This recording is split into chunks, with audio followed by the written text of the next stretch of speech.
S, ಇನ್ನು L ನೀನೋ effect ಈ ಬಾರಿ ಬರಗಾಲ ಫಿಕ್ಸ್ ಎಂಬಂತೆ ಕಾಣಿಸ್ತಾ ಇದೆ. ಮಳೆ ಇಲ್ಲದೆ ಬತ್ತಲಿವೆ ಜಲಾಶಯ, ಹಳ್ಳ ಕೊಳ್ಳಗಳು. ಕುಡಿಯುವ ನೀರಿಗೂ ಕೂಡ ಈ ಬಾರಿ ಭಾರಿ ಸಂಕಷ್ಟ ಎದುರಾಗುವಂತ ಸಾಧ್ಯತೆ ಇದೆ. ಜನರಷ್ಟೇ ಅಲ್ಲ, ಜಾನುವಾರುಗಳಿಗೂ ಕೂಡ ಕಾದಿದೆ ನೀರಿನ ಹಾಹಾಕಾರ. ಮಳೆ ಕೊರತೆಯಿಂದ ಕೃಷಿ ಚಟುವಟಿಕೆಗಳ ಮೇಲೆ ಗಂಭೀರ ಪರಿಣಾಮ ಬೀರುವಂತಹ ಸಾಧ್ಯತೆ ಇದೆ. ಅನ್ನ ನೀರಿಗೆ ಅಂಗಲಾಚುವಂತಹ ಪರಿಸ್ಥಿತಿ ಕೂಡ ನಿರ್ಮಾಣವಾಗುವ ಸಾಧ್ಯತೆ ಇದೆ. ಮೇವು ಕೊರತೆಯಿಂದ ಜಾನುವಾರುಗಳ ಸಾಕಾಣಿಗೂ ಕೂಡ ತೀವ್ರ ಸಂಕಷ್ಟ ಎದುರಾಗಬಹುದು. ವಿದ್ಯುತ್ ಉತ್ಪಾದನೆ ಮೇಲೂ ಕೂಡ ಪರಿಣಾಮ, ನೀರಾವರಿ ಯೋಜನೆಗಳಿಗೂ ಕೂಡ ಹಿನ್ನಡೆ ಆಗುವಂತಹ ಸಾಧ್ಯತೆ ಇದೆ. ನೀರಿನ ಮಿತ ಬಳಕೆಯ ಮೂಲಕ ಮುಂಜಾಗ್ರತಾ ಕ್ರಮ ಅಗತ್ಯ ಅಂತ ಹೇಳ್ತಿದ್ದಾರೆ. ಎಲ್ ನೀನೋ ಪರಿಣಾಮದ ಬಗ್ಗೆ ಹವಾಮಾನ ತಜ್ಞರು ವಿಶೇಷ ಎಚ್ಚರಿಕೆಯನ್ನ ನೀಡಿದ್ದಾರೆ. ಮುಂಗಾರು ಆರಂಭವಾಗಿ ತಿಂಗಳು ಕಳೆದರೂ ಬೀದರ್ ಜಿಲ್ಲೆಯಲ್ಲಿ ಸಮರ್ಪಕ ಮಳೆಯಾಗುತ್ತಿಲ್ಲ. ಒಂದೆಡೆ ಮಳೆ ಇಲ್ಲದೆ ರೈತರು ಕಂಗಾಲಾಗಿ ಹೋದರೆ, ಇನ್ನೊಂದು ಕಡೆ ಸಾರ್ವಜನಿಕರಲ್ಲೂ ಕೂಡ ಕುಡಿಯೋ ನೀರಿಗಾಗಿ ಅಭಾವ ಉಂಟಾಗಬೇಕನ್ನೋ ಭಯದಲ್ಲಿ ಇದ್ದಾರೆ. ಈ ಬಗ್ಗೆ ಮಾತಾಡಲಿಕ್ಕೆ ನಮ್ಮ ಜೊತೆ ಹವಾಮಾನ ವಿಜ್ಞಾನಿಯಾದಂಥ ಬಸವರಾಜ್ ಬಿರಾದ್ ಅವರು ಇದ್ದಾರೆ. ಅವ್ರನ್ನ ಮಾತಾಡ್ಸೋಣ. ಸರ್, ಏನು ಸರ್, ಈ ಸರಿ ಮಳೆ ಆರಂಭವಾಗಬೇಕಿತ್ತು, ಜುಲೈ ತಿಂಗಳು ಬಂತು, ಇನ್ನೂ ಮಳೆ ಆಗ್ತಿಲ್ಲ, ಏನು ಹೇಳ್ತೀರಿ? ಯಾವ ಕಾರಣಕ್ಕೆ ಈಗ ಮಳೆ ಡಿಲೇ ಆಗ್ತಿರ್ಬೋದು? ಸರ್, ಇದಕ್ಕೆ ಮುಖ್ಯವಾದ ಒಂದು ಮುಖ್ಯ ಕಾರಣ ಏನಂತಂದರೆ ಒಂದು ಎಲ್ನಿನೋ ಅಂತೇಳಿ ಇದೊಂದು ಎಫೆಕ್ಟ್ ಇದೆ. ಇದು ಎಲ್ನಿನೋ ಎಫೆಕ್ಟ್ ಅಂತಂತಂದರೆ ಏನು ಅಂತಂದರೆ, ಇದು ಈಸ್ಟರ್ನ್ ಪೆಸಿಫಿಕ್ ಓಷನ್ ಅಂತ ಇದೆಯಲ್ಲ, ಈಗ ಸಮುದ್ರದ ಈಗ ಸೆಂಟ್ರಲ್ ಮತ್ತು ಈಸ್ಟರ್ನ್ ಪೆಸಿಫಿಕ್ ಓಷನ್, ಈಗ ಸೌತ್ ಅಮೇರಿಕಾ ಹತ್ರ ಏನದ ಪೆರು ಅಂತೇಳಿ ಬರ್ತೈತಿ. ಆ ಒಂದು ರೀಜನ್ದಲ್ಲಿ ಏನದ ಅಂತಂದರೆ ಅನ್ಯೂಜುವಲ್ ವಾರ್ಮಿಂಗ್ ಅಂತ ಅಂತೀವಿ ನಾವು.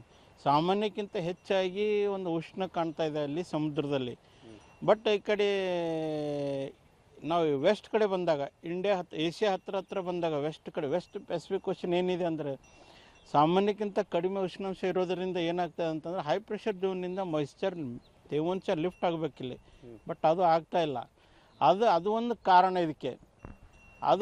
ಅದೊಂದು ಮುಖ್ಯ ಕಾರಣ. ಬಟ್ ಅದು ದೊಡ್ಡ ಜಾಗತಿಕ ಮಟ್ಟದಲ್ಲಿ ನಡೀತಾ ಇರ್ತದೆ ಒಂದು ಕ್ರಿಯೆ ಅದು. ಬಟ್ ಅದು ನಮಗೂ ಇಲ್ಲಿ ಒಂದಕ್ಕೊಂದು ಕನೆಕ್ಟ್ ಆಗ್ತಾ ಹೋಗ್ತಾವೆ. ಅದು ಪ್ರಾಬ್ಲಮ್ ಅಲ್ಲಿದ್ದರೂ ಕೂಡ ಎಲ್ಲ ಕಡೆ ಒಂದೇ ಸಲ ಲಿಂಕ್ ಆಗ್ತಾ ಹೋಗ್ತದೆ. ಅದು ಕ್ರಮೇಣವಾಗಿ ಲಿಂಕ್ ಆಗ್ತಾ ಹೋಗ್ತದೆ. ಅದನ್ನೂ ಒಂದು ಮುಖ್ಯ ಕಾರಣನೇ ಅಲ್ಲಿನೂ. ಆಮೇಲೆ ನಮ್ಮಲ್ಲಿ ಏನಾದರೂ ಸ್ವಲ್ಪ ಮಳೆ ಅಲ್ಲಲ್ಲಿ ಬರ್ತೈತೆ ಅಂತಂದರೆ ಇಲ್ಲಿ ಲೋಕಲೈಸ್ಡ್ ವಿಂಡ್ಸ್ಗಳು ಬೇರೆ ಬೇರೆ ರೀತಿಯಲ್ಲಿ ಗಾಳಿದೊಂದು ಪ್ರಭಾವ ಇರ್ತದೆ ಇಲ್ಲಿ.